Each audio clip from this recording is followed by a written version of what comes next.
What if everything you've been worrying about is actually keeping you trapped? Think about it. The more you try to control, the more life feels out of your control. Could your attempts to micromanage every aspect of your life be the very thing preventing your freedom? Have you ever noticed that the harder you try to control everything, the more life refuses to cooperate? You make plans, set expectations, and map out every step, hoping that this time things will go exactly as you want. And yet, life has a way of throwing curveballs. A sudden change, an unforeseen obstacle, or something completely outside your control disrupts all your careful planning. You're left feeling frustrated, stressed, and wondering why nothing ever goes the way you want it to. The truth is, most people cling to control because it feels safe. It's a coping mechanism in a world that's unpredictable and often overwhelming. By trying to control everything, from our daily schedules to the behavior of others, we convince ourselves that we can keep chaos at bay. It's comforting to believe that if we plan well enough, think hard enough, or prepare for every possible outcome, life's uncertainties will disappear. But is that really how it works? If it were, wouldn't you feel more at peace instead of less? The irony is that efforts to control life don't liberate us. They trap us in cycles of frustration and anxiety. Here's the thing about the world. It's inherently unpredictable. No matter how much you plan or how hard you try, you cannot account for every possible variable. Life simply doesn't operate under your rules, and yet we cling to the illusion of control. There's something in us that resists accepting how little power we have over certain situations. This resistance comes from the deep discomfort of uncertainty. The human brain doesn't like feeling out of control, so it does everything it can to maintain the illusion that we're in charge, even when we're not. Imagine you're navigating a labyrinth without a map.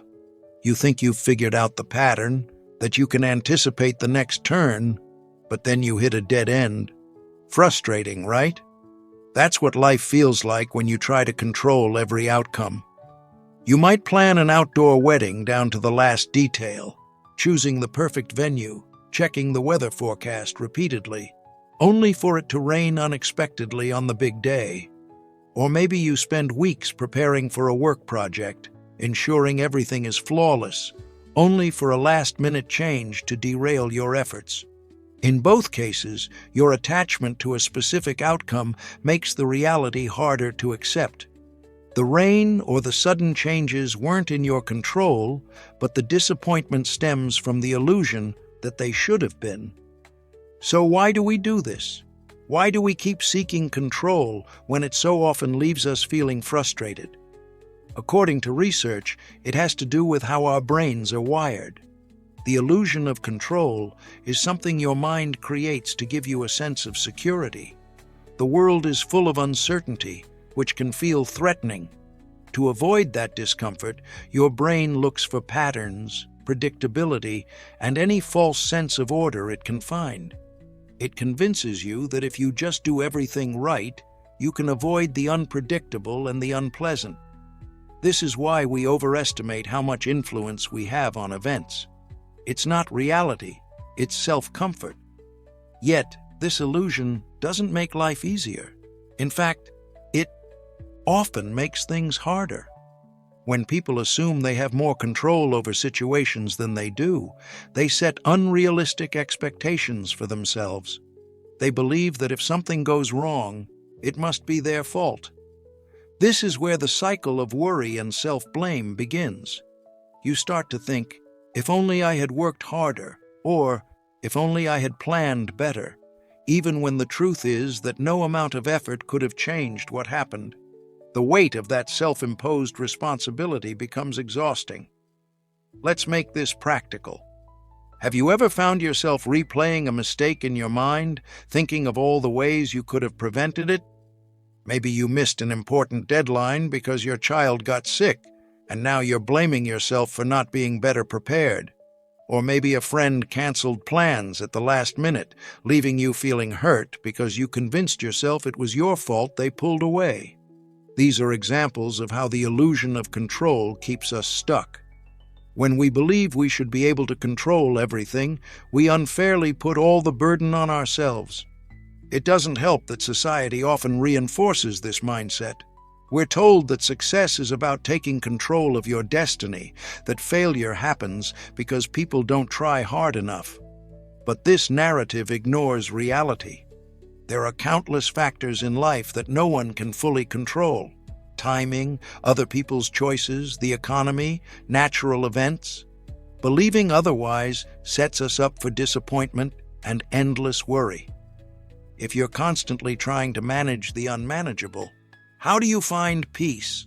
How do you focus on living your life when you're consumed by trying to control it? Consider this: 85% of the things we worry about never actually happen. And yet, people stay trapped in their heads, imagining worst-case scenarios and constantly preparing for the worst. They feel responsible for every outcome, even when it's beyond their influence. This is what happens when you believe in control. It keeps you in a mental prison, worrying about things that may never happen and blaming yourself for things that aren't your fault. Now, here's the good news. Recognizing the illusion of control is the first step to freeing yourself from this cycle. Once you understand that control is an illusion, you can stop wasting energy on things you can't change. You can begin to focus on what truly matters, what you can influence, and, perhaps more importantly, how you choose to respond when things don't go as planned. Imagine how different life could feel if you weren't carrying the weight of trying to control everything. Imagine the clarity and peace that could come from letting go. Of course, letting go isn't easy. It goes against everything your mind and society have taught you. But that's exactly what makes it so powerful. Once you stop clinging to the illusion of control, you make space for something better: acceptance. You learn to work with life's unpredictability instead of fighting against it. You stop chasing unrealistic standards and start seeing opportunities in the unexpected. Letting go of control isn't weakness, it's wisdom. You don't need to control everything to be okay. Imagine being trapped, not by walls, but by your own thoughts. Every decision, every moment of your life feels weighed down by a constant stream of what-ifs. What if this goes wrong? What if I'm not prepared enough? What if I miss something important? Your mind goes in circles, rehearsing worst-case scenarios that haven't happened and likely never will. It's exhausting. This is the prison of chronic worrying. There are no physical barriers, no locks, but it keeps you confined just the same. And the worst part? You built this prison yourself, in your mind. Chronic worrying isn't something people choose. It's a habit, a mental reflex that feels almost automatic. Over time, it becomes your default mode of thinking. You don't even realize how often it's happening, only that your anxiety never seems to fade. Worry starts as a small discomfort, a whisper in your mind that maybe something could go wrong.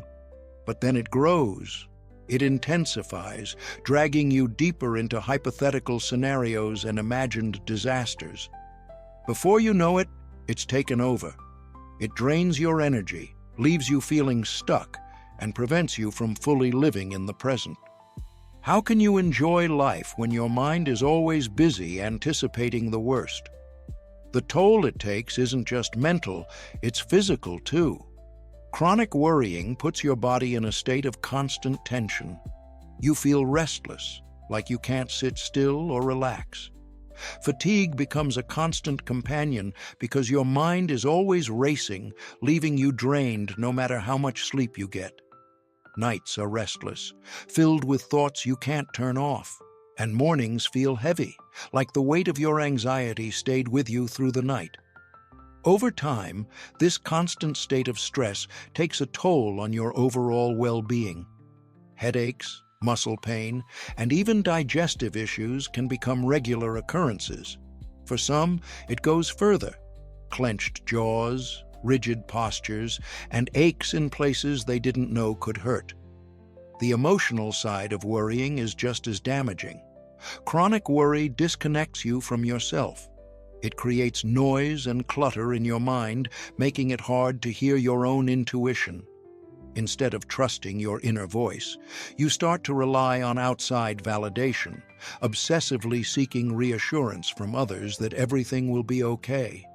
The mental clutter makes decision-making painful as you overanalyze every choice and second-guess yourself. You feel distant, not just from the people around you, but from who you are at your core. The deeper you sink into worry, the more it isolates you, leaving you feeling alone and powerless. Still, for most people, worry feels necessary. It feels productive, as if sitting with anxiety somehow protects them from danger. But research tells a different story. The reality is that 85% of the things we worry about never happen. Think about that. All those scenarios that keep you up at night, all the time spent fixating on what could go wrong, nearly all of it is wasted energy. And yet, the habit persists. Your brain keeps feeding you these thoughts, hoping that by thinking through every possible outcome, you'll avoid disappointment or find some kind of control in an uncontrollable world. But in truth, the opposite happens. You create stress for yourself over things that don't exist, things that never will exist. Let's take a moment to look at a real example. Imagine someone who's constantly fretting about their family's safety. They check in every few hours with texts and phone calls, always imagining the worst. An accident, a crisis, some terrible news waiting around the corner. Every time the phone buzzes, their heart skips a beat, preparing for disaster. Most times, there's nothing wrong. No accidents, no crises, no emergencies. But the cycle continues because their brain has been trained to expect the worst. Even when nothing bad happens, they can't stop worrying that it's only a matter of time. This kind of worrying doesn't prepare you for disaster. It makes life harder than it needs to be. It creates a constant sense of tension, leaving you on edge even during peaceful moments. Think about it. How many times have you felt uneasy even when everything in your life seems fine? Maybe you've had a moment where things were going well, your job is stable, your relationships are good, and there's no immediate problem on the horizon. But you still can't shake the feeling that something bad is about to happen. Chronic worrying convinces you that peace is temporary, that something must go wrong eventually. Instead of enjoying the present, you spend your time bracing yourself for an imaginary problem. Over time, this mental habit becomes a self-fulfilling prophecy. Take someone who constantly imagines worst-case scenarios at work. They're so consumed by worrying about making a mistake that they overthink every task, second-guess every decision, and hesitate to take risks. This hesitancy and lack of confidence can lead to the very mistakes they were trying so hard to avoid. One person described it this way: "I often get worked up about preventing hypothetical problems, only to find myself as twisted up as if they've become full-blown disasters." The act of worrying itself becomes the source of stress, dragging you into the outcomes you feared all along. Recognizing that worrying is a habit, not reality, is the first step toward breaking free from it. Worry convinces you that you're being responsible, that you're preventing problems by obsessing over them. But in reality, worry isn't solving anything. It's just keeping you trapped. It's what locks you in the invisible prison of your own mind. Once you can see that this habit is just a series of thought patterns, not facts, you can start to question it. Why am I so focused on something that hasn't happened yet? How likely is this thought to ever become reality? What can I do in this moment, right here and now, instead of living in my head? Breaking free starts with asking these questions. Recognizing that you're in a mental prison is the first step to walking out of it. So ask yourself, if I let go of worry, what's left? What am I afraid of facing, and why do I believe I need worry to protect me? Chances are the answers to those questions are where your real freedom begins. What if the person you think you are is just a mask built by your fears? It's a difficult question to face, but one worth asking. Most of us like to believe we are in control of our identities, that the choices we make, the goals we pursue, and the lives we live are entirely our own. But how much of what you call yourself is actually shaped by fear? Fear of failure, fear of rejection, fear of not living up to expectations. When fear plays such a dominant role, how much of your identity reflects who you truly are versus the version of yourself you project to the world to feel safe? The obsession with control disconnects you from your authentic self. Think about how much energy you spend trying to anticipate and avoid failure or embarrassment. Every decision starts to carry this weight. How will this look to others? Or, what if this doesn't work? Over time, this focus on control builds a barrier between you and who you are at your core. When you follow a path guided by fear, the version of you that the world sees is no longer whole. It has been edited, filtered, and shaped by your desire to manage and avoid pain. A big part of this problem begins with external validation. From an early age, many of us are taught that success comes from meeting the expectations others place on us. The unspoken message is that the more you achieve and the more approval you earn, the more valuable you become. But when you're focused on performing for others, you stop checking in with yourself. You stop asking, what do I want? What matters to me? Your identity becomes tied to what other people think of you, and in the process, you lose touch with what makes you uniquely you. This pursuit of validation creates layers of inauthenticity. Imagine wearing a mask that you keep adding to over time. Every time you say yes to a request you don't care about to avoid conflict, every time you hold back an opinion to avoid judgment, every time you measure your worth by someone else's standards, another layer is added. Eventually, the mask feels normal, it blends into your idea of yourself, and you forget it's even there.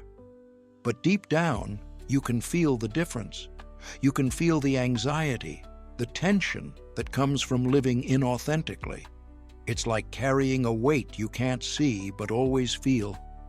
Society reinforces this mask. The world tells you what a good life looks like. Promotions, financial success, a picture-perfect family. Goals that aren't inherently bad, but are often packaged as necessities for feeling worthy. To fit into that mold, you make compromises. You ignore red flags in relationships because staying looks better than admitting they aren't working. You work longer hours in careers you don't love because your job title is tied to your identity. Over time, you take fewer risks, putting more effort into avoiding failure than into discovering what you actually want. But here's the cost of all this control. While you're busy clinging to the image you've constructed, you're avoiding the uncomfortable process of self-discovery. When all your energy goes toward avoiding mistakes, how do you carve out time to ask deeper questions? What makes you happy? What kind of life do you want to build, not the life you're told you should want? Clinging to control doesn't give you clarity. It distracts you. It keeps you so preoccupied with preventing failure that you miss the freedom and growth that come from living authentically. You might know someone who seems to have it all. Maybe they've reached the pinnacle of success, money, status, accolades. But when you talk to them, there's a distance in their voice. They say things like, "I should feel happy, but I don't know if this is what I really wanted." Despite their external achievements, they feel empty, disconnected from their own lives. That emptiness comes from following someone else's script, climbing a ladder that looked impressive from the outside, but led to a destination they didn't truly care about. They aren't failing by society's standards, yet they feel like something is missing. That's the cost of living a life designed by fear and validation instead of by truth. Letting go of control feels freeing, but it's also the only path to rediscovering who you really are. It's about peeling back the layers you've built to protect yourself and asking the hard questions. What am I doing because I truly want to? And what am I doing because I'm afraid of what will happen if I don't? It's about stepping away from the idea that success is about perfection and realizing that genuine fulfillment can only come from aligning with your deepest truths. This process is uncomfortable at first. As you start letting go, you may feel like parts of your identity are crumbling, and in a way, they are. The layers that aren't truly you will fall away, and that can feel scary. But what's left is real. It's raw, it's vulnerable, and it's honest. And from that space, you can rebuild. You can start choosing goals that reflect what you want, not what you think will look good to others. You can make decisions that align with your values, not your fears. You can begin to trust that you have the strength to navigate failure, rejection, and uncertainty, and that none of those things can take away your worth. Michel de Montaigne's philosophy reminds us, the more you let go of the need to control what others think of you, the closer you get to living authentically. The safest approach is to stop worrying about safety, as one source puts it. True freedom doesn't come from controlling outcomes. It comes from trusting your ability to handle whatever arises. Life can only teach you if you're willing to live without the mask. That's what authenticity requires, the courage to show up as you are, without the constant layers of worry and self-doubt. If control and worry are the barriers holding you back, what does the alternative look like? What does it mean to live without them? On the other side of letting go is a kind of freedom you can't find anywhere else. It's not about having fewer problems, it's about realizing you don't need to fear them. It's about trusting that you can meet life head-on without pretending to be someone you're not. So ask yourself, if you weren't so focused on holding everything together, who would you be? What could your life look like if you let the mask fall away? Have you ever felt uneasy even when everything in your life seems to be going perfectly? Maybe you've had moments when your job is secure, your relationships are thriving, and nothing major is going wrong. Yet deep down, there's this nagging discomfort in the back of your mind. It feels like a storm is brewing, even though the sky is clear. You catch yourself scanning for the problem, convinced that things can't possibly stay this good for long. That unease isn't random, it's a mindset, a deeply ingrained habit of expecting trouble, no matter the circumstances. For many people, it's a way of life. This feeling often stems from high-trait anxiety. People with high-trait anxiety worry as a default setting, regardless of how well things are going. For them, peace can feel unsettling. The absence of problems isn't calming, it feels suspicious. They think, if everything's fine now, it's just a matter of time before something goes wrong. This constant anticipation of disaster keeps them on edge, making it almost impossible to fully relax or enjoy life's positive moments. Even during success or calm, they feel like the other shoe is about to drop, turning the good times into another source of tension. Why does this happen? Part of the answer lies in how worriers approach life. To someone who's used to living in a state of high alert, worrying feels like preparation, like a safeguard against disappointment. It's as if anticipating every possible problem will somehow soften the blow. But here's the catch. The brain doesn't differentiate between real danger and imagined danger. When you constantly anticipate worst-case scenarios, your body stays stuck in stress mode. Your heart races, your muscles tense, and your mind spins in overdrive, preparing for threats that likely don't exist. This constant state of tension wears you down, robbing you of the ability to enjoy the moment you're in. One strategy often used by worriers is defensive pessimism. Defensive pessimists actively focus on what could go wrong as a way to motivate themselves. Dr. Tom Borkovich explains it like this: defensive pessimists think they need to be a bit scared to stay motivated. They use worry as a reminder to work hard and not take anything for granted. At first glance, this might seem helpful. It pushes people to stay diligent and avoid complacency. But over time, it becomes consuming. Instead of merely encouraging productivity, it locks you in a cycle of fear, where the anticipation of failure paralyzes bold action.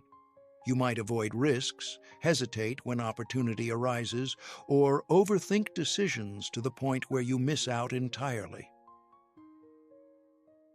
Think about how draining this mindset can be. While others enjoy their lives, people with defensive pessimism are stuck in a mental loop, constantly evaluating what might go wrong. Their minds act like a never-ending alarm, scanning for threats that may never materialize. And here's the irony: all this mental preparation doesn't stop bad things from happening. Life is unpredictable, no matter how much you anticipate. What worrying does accomplish, however, is robbing you of the ability to fully appreciate the present. Even when things are good, you're too busy bracing for catastrophe to enjoy it. This excessive worrying also creates a feedback loop tied to self-esteem. Chronic worriers often struggle to internalize their successes. Instead of seeing their achievements as proof of their worth or abilities, they downplay them. Dr. Alexander Rich explains, rather than attribute their successes to their lovableness, competence, or skills, worriers may say, "I was lucky that time," or "It's only because I worked 10 times harder than anyone else." This mindset leaves them feeling inadequate, no matter what they achieve.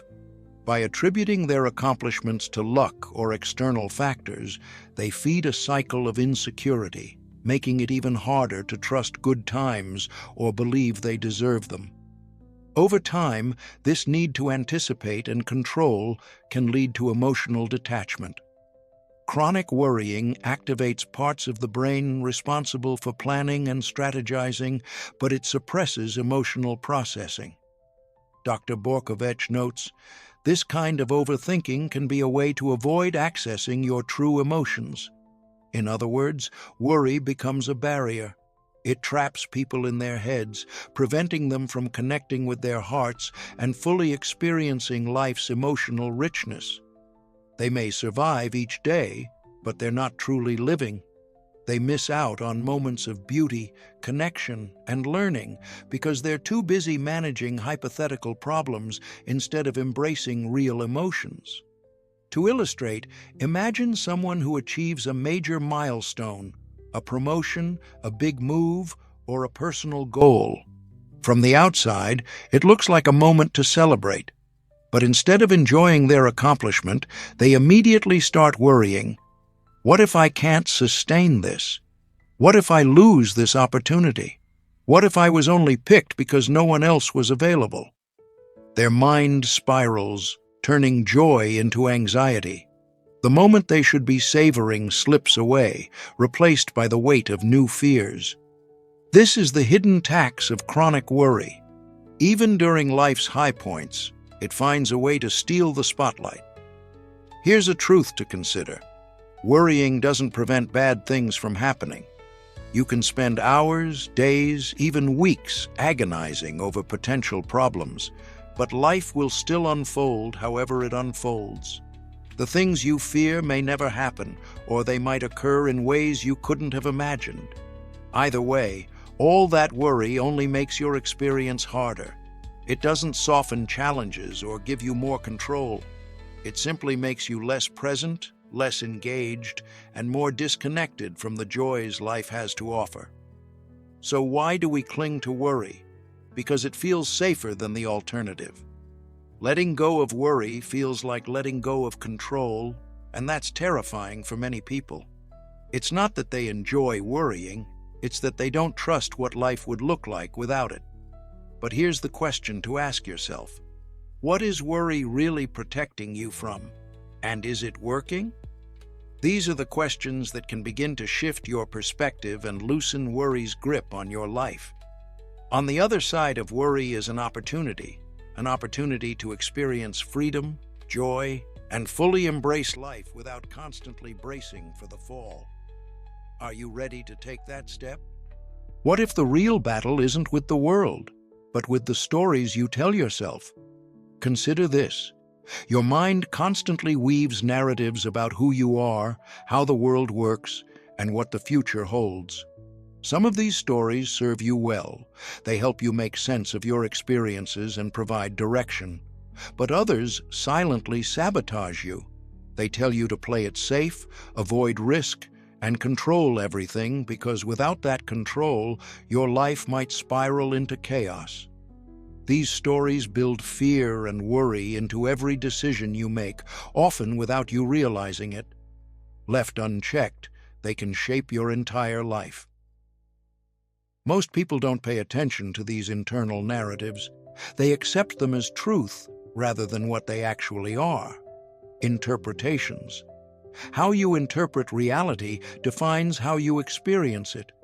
The events, opportunities, and challenges you face aren't as important as the story you attach to them. Say you fail a test or miss out on a promotion. Your interpretation matters more than the event itself. You might think, "This proves I'm not good enough," or "I'll never succeed." That story becomes your reality. You're not just reacting to one instance, you're creating a pattern for how you see your future. Negative, self-limiting stories are especially dangerous because they create a mental framework that feeds into fear and worry. They convince you that control is the only way to stay safe. Think about the stories you've told yourself. "If I don't worry about every detail, everything will fall apart." Or, "If I let my guard down, I'll get hurt." On the surface, these thoughts seem protective, even logical.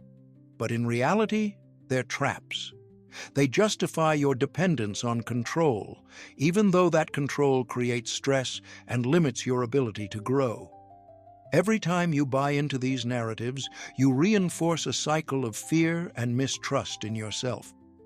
This is compounded by how our minds are wired. Cognitive distortions, patterns of thinking that twist how we perceive events, fuel these harmful stories. For example, catastrophizing. Imagining worst-case scenarios. You lose your job, and instead of focusing on next steps, your mind jumps to, "I'll never get hired again. I'll lose everything." Overgeneralization. Turning one failure into a sweeping conclusion. "I messed up that presentation, so I'm terrible at public speaking. I shouldn't even try again." All or nothing thinking. Viewing situations in extremes. If something isn't perfect, it's a disaster. If I don't have absolute control over this project, it'll fail completely. These distortions feel true in the moment, but don't reflect reality. They shape your thoughts, behaviors, and self-perception. The good news? They're habits, and habits can be changed. This is where reframing comes in. Reframing means questioning the stories you've unconsciously accepted as fact. It's treating your thoughts as hypotheses, not truths. Instead of thinking, "If I don't worry, everything will fall apart," you ask, "What evidence do I have that this is true?" Has worrying ever really prevented bad things from happening? Often, the answer is no. Worry hasn't given you control, it's only drained your energy. The power of reframing lies in creating new possibilities. When you recognize a thought as distorted, it loses its grip on you. You start to see the cracks in stories like, "I'm not good enough," or "I need to anticipate every problem." You realize they're not reflections of reality. They're beliefs you've clung to, often without question. By reframing, you can replace them with narratives that serve you better. Instead of, "I failed, so I'm a failure," you might say, "I failed, but failure is part of learning." Or instead of, "I need control to feel safe," you might tell yourself, "I'll adapt to what comes, even if I can't predict it." Let me illustrate this with a story. Imagine someone who's always believed, "If I fail, people will stop respecting me." For years, this belief pushed them to overwork and avoid risks, leaving them exhausted and stuck. But then they began to reframe. They started to see failure not as a threat, but as a necessary step in growth. With this shift, they took more chances. When things didn't go perfectly, they didn't spiral into shame. They learned and moved forward. Over time, they realized that people respected their resilience, not just their successes. This freedom didn't just change how they felt, it transformed how they acted, communicated, and pursued opportunities. Rewriting your internal stories gives you back your power.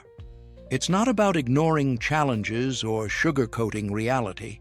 It's about recognizing that the stories you tell yourself shape your world and deciding to write them in a way that empowers you. When you take control of those narratives, you stop being held hostage by thoughts like, "I need to control everything," or "If I don't worry, I'll fail." Instead, you start to trust yourself. You trust that not only will you survive challenges, you'll grow from them. This shift breaks the cycle of fear and control. The illusion of control feeds on the belief that you need to micromanage every detail to protect yourself. But when you rewrite those stories, you stop feeding that belief. You move from asking, "What if this goes wrong?" to, "What's the worst that could happen, and can I handle it?" This doesn't just reduce worry, it transforms how you approach life. It creates space for freedom, spontaneity, and genuine connection. If rewriting your stories can do all this, what does it feel like to fully let go of control? What happens when you truly step into the unknown? These questions take us to the heart of what it means to live freely, to trust yourself even when the future is uncertain. Because the stories you tell yourself can keep you stuck, or they can set you free. The choice is yours. Letting go might sound like giving up, but what if it's actually the ultimate act of courage? At first, the idea seems counterintuitive. You've been taught that holding on, pushing through, and staying in control are signs of strength. Letting go? That sounds reckless, like surrendering to chaos. But what if you've misunderstood what letting go really means? What if it requires more strength, more bravery than you've ever realized?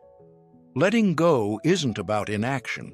It's about deciding where your energy belongs and freeing yourself from the battle to control the uncontrollable. The thought of releasing control is terrifying for many people. At its core, this fear stems from the unknown. What happens if you stop micromanaging every outcome?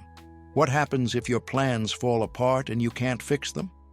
When you finally let go, you confront the uncertainty of life directly, and that's uncomfortable.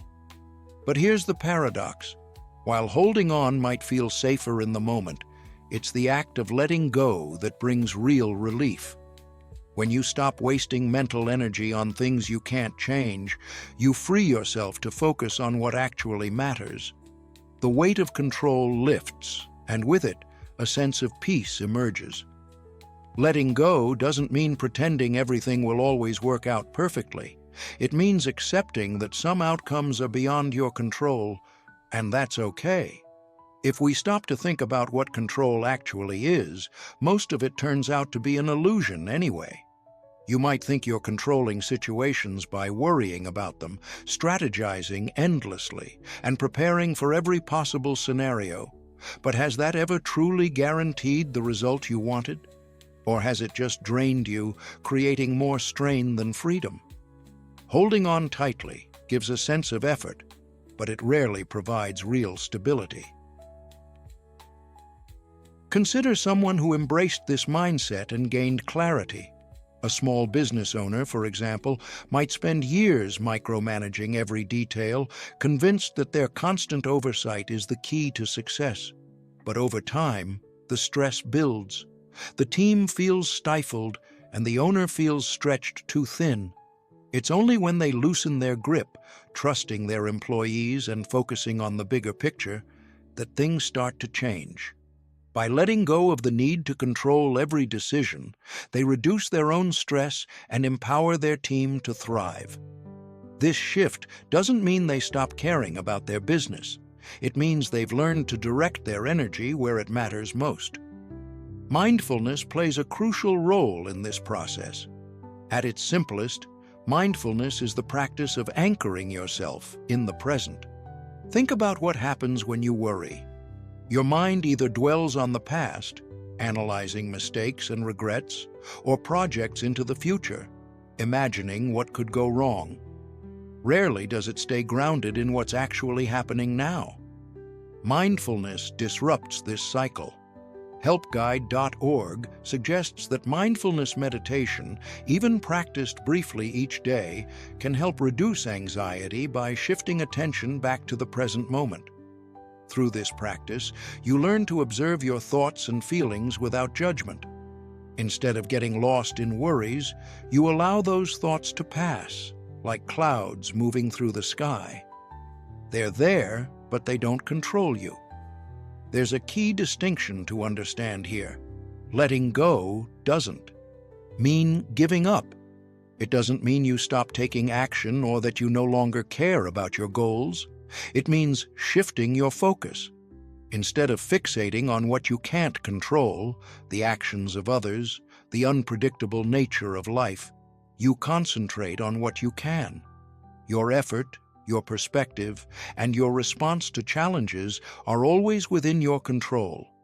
That's where letting go becomes empowering. You stop fighting battles you were never meant to win, and you redirect that energy toward what actually serves you. Orly Levy offers another example of this transformation. She spent years consumed by worry, trying to control every aspect of her life. Her anxiety stemmed from the belief that constant vigilance and planning could protect her from unexpected pain or loss.